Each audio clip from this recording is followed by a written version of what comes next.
อ๋อค่ะเมื่อในเฮาค่ะจะมาแกงหน่อไม้เจียมใส่ผักข่านะคะเนาะจะเป็นหือจ้อมมาด้วยกันค่ะ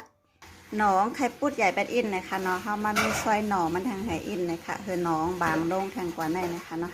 นี่ค่ะซอยหนองเล็กๆสักหน่อยก่อนนะคะเนาะแล้วก็เขาจะมาล้างกันค่ะล้างน้ำอันตั้งนะคะเนาะแล้วก็ต้องไข่ปลาใส่หม้อต้มค่ะเอาน้ำใส่หม้อจะไหนค่ะเอาหน่อใส่ค่ะแล้วก็ยอดน้ำมันอีกหนึ่งนะคะเนาะ ว่ายาก็ใส่ถั่วเน่าค่ะใส่พองหวานค่ะใส่เกลือค่ะยาก็ใส่ผักหมี่หัวเผือกซะหน่อยนะคะเนาะแล้วก็ใส่มะพริกลิบค่ะใส่มะเขือส้มค่ะกุ้งยาหมดนะคะเนาะข้าวขาจะกะต้มถ่านแล้วค่ะต้มคือน้องจ่ายนะคะนะป้อมจ่ายมันหวานค่ะผักค่ะก็เลือกไว้ซะหน่อยนะคะเนาะป้อนหน่อไก่สุกข้าวจองค่อยมาใส่กันเลยค่ะ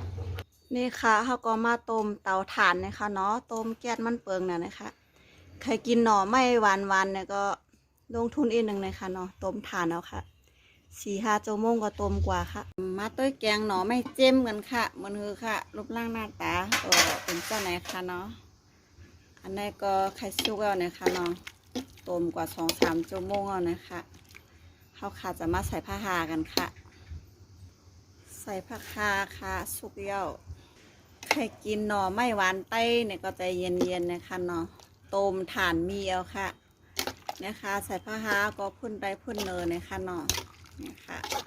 จะมาตักใส่หวานด้วยค่ะเหมือนเฮ้ยนี่ค่ะมาตักใส่หวานกันค่ะสุกเย้าค่ะแกงหน่อไม่หวานแกงหน่อไม่เจ้มค่ะกระดูกกระดากอันต้องใส่นะคะเนาะเพราะอะไรกินจะไหนก็ป้อยเอาค่ะดีกว่ากินข้าวกับเกลือนะคะเนาะ